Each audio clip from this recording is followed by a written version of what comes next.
Shalom, Banyam Yasha Allah, Banyam Tazadak, Banyam Malak, Barakatham, Bahashim Yahweh, Bahashim Hamashiach Yahawashi, Ka Halayim La Yahweh, Bahashim Yahawashi Thamyad. In this video, it's for the over-righteous brothers, the ones who scour the internet looking for a speck in another man's lesson, while the beam in their own eye is crusted with envy. So I had to take a step back and examine myself to make sure that my open rebukes actually have merit, because I earnestly don't want my brothers to fail in this walk. I often refer to myself as less than the least. And may the Most High keep me from ever taking on this proud and petty spirit.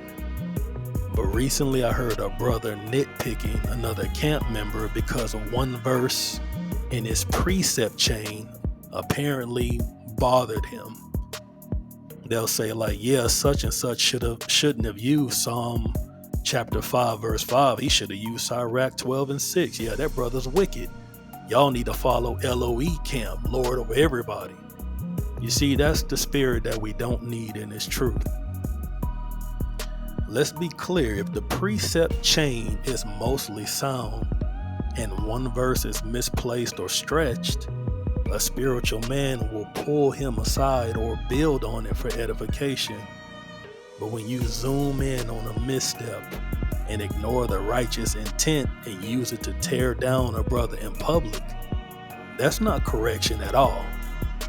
That's ego. That's not edification. Are we just in the spirit of correcting or just collecting, in terms of collecting likes to show another man's fault? If we spend more time combing through another man's lesson than studying to feed your flock, then you have to ask yourself, what spirit is that? If your first instinct is to screenshot, repost, and mock, not to build, not to reason, not to ask, then what really are we doing? Not every mistake is heresy.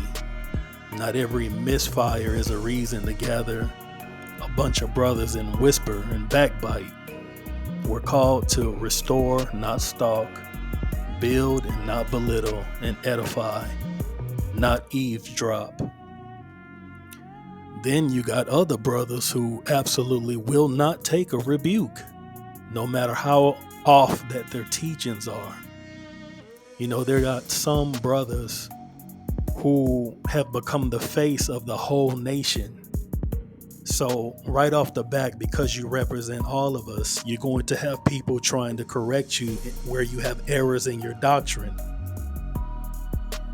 One particular group teaches that at the death of Christ, that the law of sacrifice was abolished, where nowhere in Torah does it reference anything as the law of sacrifice. You can't show a single line where that phraseology exists. So now that brings us to some very hard questions. If the law of sacrifice ceased, how did the law of sacrifice cease from a man that they rejected? How does that happen if they rejected him? Also, since there is no such thing as a law of sacrifice, you have sacrifices within the law pertaining to offerings, but you also have sacrifices that have nothing to do with the altar. So you have to be clear. Now, do you want us, your brothers, to correct you? Or do you want an apologist to embarrass you in front of the whole nation? Did women stop giving birth when Christ died, to the point where turtle doves weren't required? And their days of separation, did that cease? What about purification laws where you had to sacrifice a red heifer to make the water of separation? That particular sacrifice is not pertaining to the altar, but it's a sacrifice nonetheless. Did that just go away? We do know that the apostles continue keeping the law. We know Paul was about to undergo the rituals for a Nazirite vow, which requires an offering. We know in Acts 2 that they continue to go to the temple daily. When you go to the temple daily, aren't there morning sacrifices and evening sacrifices or offerings? Did that just stop? What about when they have feast days? Did the feast days stop requiring an offering on that day? See, these are the things you have to consider when you're pushing that narrative. You can't just make blanket statements that the law of sacrifice ceased the day Hamashiach Yahawashi gave up the ghost, because that's just not true. All right? It put it on pause. It didn't stop until the destruction of the destruction of the temple in 70 AD. But because of his offering, his sin offering himself, that sacrifices wouldn't be counted against us for not being able to do it because of his body. But to say that it just stopped at his death is just incorrect, brother. Now, I don't say this to tell people that this particular group is going off, because I think they do an amazing job. I wouldn't dare tell somebody don't follow these brothers, because I wouldn't dare tell anybody that the Lord's not dealing with them. That's not my lot at all. But still and so, everything that you teach must be pressure tested through Torah. And if it doesn't survive the Torah test, you have to correct it before you continue to push that narrative in front of the people.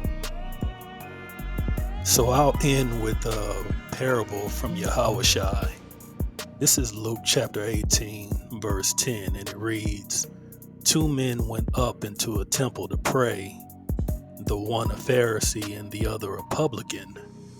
The Pharisee stood and prayed thus with himself, God, I thank thee that I'm not as the other men are, extortioners, unjust, adulterers, or even as this publican. I fast twice in the week. I give tithes of all that I possess. And the publican, standing afar off, would not lift up so much as his eyes unto heaven, but smote upon his breast, saying, God be merciful unto me, a sinner.